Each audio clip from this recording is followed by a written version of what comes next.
बेटा एक बच्चे ने पूछा था कि sir equation of plane progressive wave को आप एक्सप्लेन कर दीजिए, ठीक है ना। तो यहाँ मैंने उनको बच्चों को क्या बोलते हैं नोट्स मैंने सेंड कर दिया था।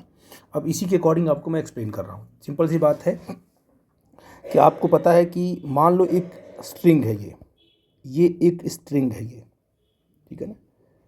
इसको थोड़ा सा आपने ऊपर आपने जर्क दिया तो ये स्ट्रिंग ऐसे वाइब्रेट करेगी, तो ये वेव क्या होगी, इस तरीके से वेव आगे की तरफ फ्लो करेगी अलॉन्ग द एक्स डायरेक्शन। इसे मानेंगे एक्स एक्सिस से, तो ये आपकी स्ट्रिंग में एक वेव चलना शुरू कर देगी, ठीक है ना।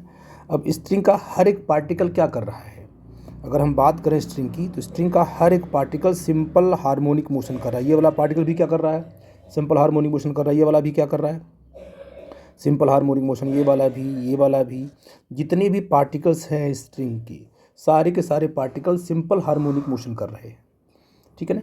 वास्तव में ये पार्टिकल जो है, ये वाला पार्टिकल जब सिंपल हार्मोनिक मोशन कर रहा है तो ये एनर्जी ट्रांसफ़र करता है अपने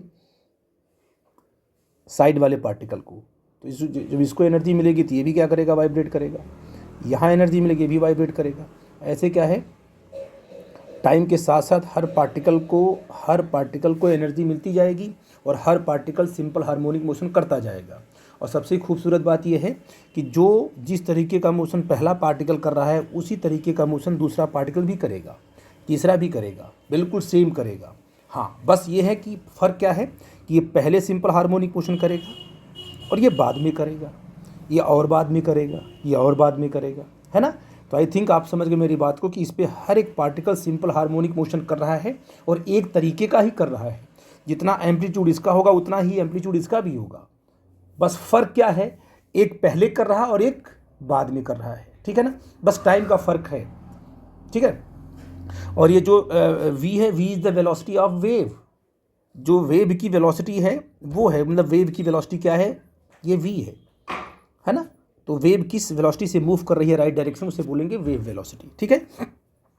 अब देखो, अगर मैं आपसे कहूँ कि जो पहला पार्टिकल आपका है, इस पहले पार्टिकल का सिंपल हार्मोनिक मोशन हम लिख सकते हैं। सिंगल कोई पार्टिकल है ना, और अगर मीन पोजीशन से क्या कर रहा है, वो टू एंड फ्रो मोशन कर रहा है, अप एंड डाउन मोशन कर रहा है मान लो, तो उसके सिंपल हार्मोनिक मोशन का इक्वेशन आप लिख सकते हो, a equal to y equal to A sine omega t, अगर मीन से उसने स्टार्टिंग की है तो बेटा इसका जो इक्वेशन ऑफ मोशन इस पार्टिकल का लिखेंगे, ये पहले पार्टिकल का, वो कितना लिखेंगे, ये लिखेंगे y इज इक्वल टू ए, क्या है, इस पार्टिकल के सिंपल हार्मोनिक करते हुए पार्टिकल का एम्पलीट्यूड है, ये होगा sine simple omega T. Simple omega T कब होगा, जब पार्टिकल जो है मीन पोजीशन से स्टार्ट करेगा और टाइम टी इक्वल टू 0 लेंगे। अगर पार्टिकल, मान लो पार्टिकल जो स्टार्ट करा टी इक्वल टू क्या आपका, ये आपका 0 है, ठीक है ना। ठीक है बेटा जी। तो अगर आपका टी इक्वल टू 0 आपने कहाँ से लिया है, मीन से लिया है, तब तो ए साइन ओमेगा टी सिंपल होगा। और टी इक्वल टू 0 अगर मान लीजिए किसी और एंगल से लिया हो, मैंने बताया ना जो इनिशियल फेज आपने फाई ले लिया है, तो यहाँ पर आप क्या है प्लस माइनस फाई कर सकते हो। तो आपको डरना यहाँ से नहीं है, ये फाई सिंपल आ भी सकता है, नहीं भी आ सकता है, कि पार्टिकल को आपने जो ये सिंपल हार्मोनिक मोशन कर रहा है, अगर जनरली हम लोग क्या है जनरल इक्वेशन लिखते हैं तो फाई ऐड कर देते हैं। ऐसा मान लेते हैं कि जब ये मीन से स्टार्ट करेगा एग्जैक्ट, फाई इक्वल टू 0 हो जाएगा, phi is the initial phase. और जब क्या है, ये मीन से स्टार्टिंग नहीं लेंगे, हम किसी और पॉइंट से स्टार्टिंग लेंगे इस पार्टिकल की, तो जो एंगल बनाएगा वो सेंटर पर, उसको बोलेंगे इनिशियल फेज। तो ओमेगा टी प्लस फाई ये पहले पार्टिकल का इक्वेशन ऑफ मोशन है, पहले पार्टिकल का। और टी इक्वल टू 0 पर हमने इक्वेशन ऑफ मोशन ये लिख दिया, ठीक है ना। अब मान लो कि एनर्जी आगे बढ़ रही है, वेव आगे चल रही है। मान लो मैंने कहा कि सर कोई पार्टिकल मान लो यहाँ पे आया, ध्यान देना इस बात को, कोई पार्टिकल मान लो यहाँ पे आया ऐसे, और ये पार्टिकल यहाँ पर आकर के ये पार्टिकल का सिंपल हार्मोनिक मोशन करेगा, ये पार्टिकल भी सिंपल हार्मोनिक मोशन करेगा। मान लो पार्टिकल सिंपल हार्मोनिक मोशन करके यहाँ पर पहुँचा हुआ है ऐसे, यहाँ पर ये, और यहाँ पर पहुँचने का टाइम क्या है, इस पार्टिकल का यहाँ पर पहुँचने का टाइम मान लो टी टाइम है, सिंपल टी टाइम, ठीक है। तो आप ये बताइए कि ये पार्टिकल जो है यहाँ से लेकर के यहाँ तक कितना उसने जो वेव ने कितना डिस्प्लेसमेंट कवर किया, ये डिस्प्लेसमेंट आपका x है, ये आपका डिस्प्लेसमेंट x है। मतलब एनर्जी को इस पॉइंट से इस पॉइंट तक आने में कितना डिस्टेंस ट्रेवल करना पड़ा, आपने कहा x करना पड़ा। तो यहाँ आने इस पॉइंट तक आने में टाइम कितना लिया, क्योंकि जो एनर्जी मूव कर रही है उसकी वेलोसिटी तो v है। क्या है बेटा उसकी वेलोसिटी? उसकी वेलोसिटी तो v है। दिखाते हैं हम आपको। ये जो वेव की एनर्जी है ना, ऐसे जो मूव कर, ये तो v वेलोसिटी है। तो v वेलोसिटी से अगर ये मूव कर रही है तो इस पॉइंट पर आने, इस पॉइंट तक आने में उसने कितना टाइम लिया। यहाँ पर जो टाइम होगा t इज इक्वल टू क्या होगा, यहाँ टाइम कितना होगा x/v होगा। टाइम कितना होगा x, यहाँ पर t की बात करोगे t इज इक्वल टू क्या होगा, x/v होगा। टाइम क्या होता है, डिस्टेंस अपॉन वेलोसिटी या डिस्टेंस अपॉन स्पीड। तो यहाँ से लेकर यहाँ तक आने का जो टाइम उसका निकला वो इतना निकला। अब जब बताइए x/v टाइम के बाद ये पार्टिकल सिंपल हार्मोनिक मोशन करना शुरू कर देगा। तो जो सिंपल हार्मोनिक मोशन ये वाला पार्टिकल कर रहा था वही सिंपल हार्मोनिक मोशन ये वाला भी पार्टिकल करेगा, सेम करेगा। लेकिन बस फ़र्क दोनों में क्या है, इन दोनों में फ़र्क ये है कि ये वाला पार्टिकल इस वाले पार्टिकल से x/v टाइम पहले सिंपल हार्मोनिक मोशन कर रहा था, क्योंकि ये पहले करेगा ये बाद में करेगा। जब तक इसके पास एनर्जी नहीं पहुंचेगी तब तक सिंपल हार्मोनिक मोशन करेगा ही नहीं करेगा, ठीक है ना। तो दोनों का मोशन तो सेम है, सिंपल हार्मोनिक मोशन। फ़र्क किसका है, टाइम का है। किसका है फ़र्क है, टाइम का है। यानी ये जो काम t इक्वल टू 0 पे कर रहा है वही ये वाला काम कब कर रहा है, x/v पे कर रहा है, ठीक है ना। तो आप बताइए इसके इक्वेशन में टाइम कितना लिया आपने है, t, है ना। ये बताइए अगर इसके इक्वेशन में क्या टाइम रख दें हम, इसके इक्वेशन में हम time t is equal to क्या रख दें, जो टाइम है उस टाइम को हम क्या कर दें, t - x/v रख दें। जहाँ पर टाइम t है वहाँ पर क्या रख दें, t - x/v रख दें। तो इस पार्टिकल का इक्वेशन ऑफ मोशन आ जाएगा। ये क्या बताता है, ये बताता है कि ये वाला पार्टिकल जो है x/v टाइम के बाद, ये क्या बता रहा है, x/v टाइम के बाद सिंपल हार्मोनिक मोशन कर रहा है।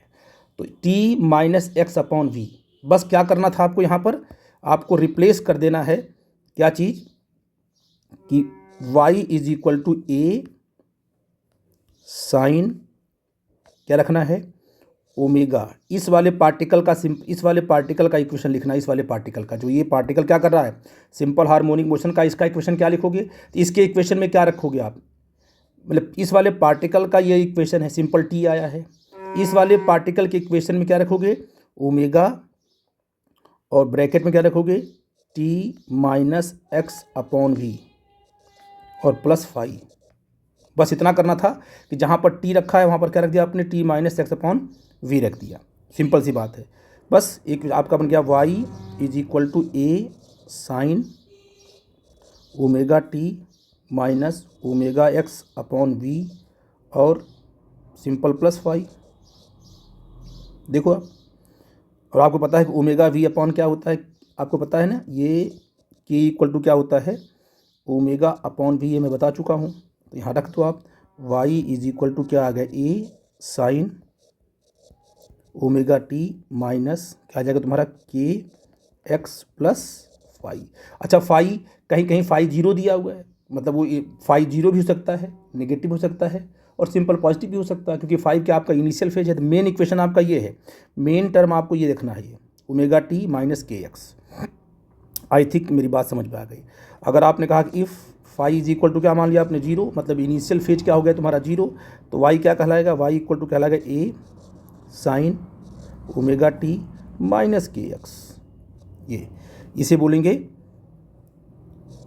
प्लेन प्रोग्रेसिव वेव का इक्वेशन, जहाँ पर ओमेगा क्या है लिखा है मैंने, टाइम क्या है, वाई क्या है, के क्या है, एक्स क्या है, सब हमने पॉइंट आउट किया। आई थिंक मेरी बात आप समझ गए, ठीक है ना।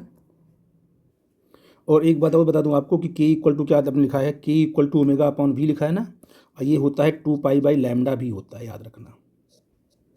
ये भी अगर आपको याद रहे काम बन जाएगा इसका। तो पहला इक्वेशन तो आपका ये आ गया। इसके अलग अलग फॉर्म्स लिखने होते हैं। आपको पता है कि ओमेगा इक्वल टू क्या होता है, 2 पाई क्या होता है, सिंपल टी होता है ना। तो बताइए वाई इक्वल टू क्या लिख सकते हो, Y is equal to A sine bracket में, बोलो बेटा क्या हो जाएगा, 2 पाई इंटू स्मॉल टी, ठीक है ना, माइनस के क्या हो जाएगा तुम्हारा 2 pi into x, bracket close. ऐसा भी कर सकते हो आप लोग, ठीक है ना। चाहो टी पाई को आप कॉमन ले सकते हो। 2 पाई क्या है, 2 पाई को आपने कहा कि Y is equal to A sine 2 pi, अगर कॉमन लिया तो क्या बन जाएगा, small T upon capital T minus, बोलो जी, एक्स बाई लैम्डा कर सकते हो ऐसे, ठीक है ना। तो ये बन गया तुम्हारा इक्वेशन एक, ये दूसरा इक्वेशन बन गया आपका, ठीक है। अब चाहो इसमें से तो आप क्या कर सकते हो, देखो आप चाहो तो 1/λ भी कॉमन ले लो, तो y is equal to A sine 2 pi common लिया तो क्या हो जाएगा तुम्हारा, बोलो टी अपॉन कैपिटल टी, क्योंकि इसमें इस वाले टर्म में लैम्डा है नहीं, तो लैम्डा क्या होगा, नीचे मल्टीप्लाई हो जाता है, यही ना। अगर आपने लैम्डा नीचे लिया तो नीचे ऊपर, हाँ सॉरी, ये होगा लैम्डा से मल्टीप्लाई, क्योंकि आपने लैम्डा कॉमन इसमें है नहीं लैम्डा, और ये क्या तुम्हारा माइनस हो जाएगा, तुम्हारा सिंपल एक्स हो जाएगा, ठीक है ना। और आपको पता है कि लैम्डा अपॉन कैपिटल टी हो जाएगा तुम्हारा वेव वेलोसिटी, सिंपल हो जाएगा v, तो y is equal to A sine 2 पाई/λ इन ब्रैकेट हो जाएगा simple v into t minus x. ये भी एक आपका तीसरा इक्वेशन बन गया। इस प्रकार से अलग अलग फॉर्म आप प्लेन प्रोग्रेसिव वेव के लिख सकते हो। आई थिंक मेरी बात आप समझ में आ गई। This is the important concept, और इस तरीके से आप प्लेन प्रोग्रेसिव वेव का इक्वेशन लिखोगे, ठीक है बेटा जी। और अगर ये जाती है कहाँ पर, अगर ये हो जाए तुम्हारा कितना, ठीक, आई थिंक इस बात को समझ गए, ठीक है बेटा जी, ओके। ये आप कर लेना, को डाउट होगा तो पूछना बेटा।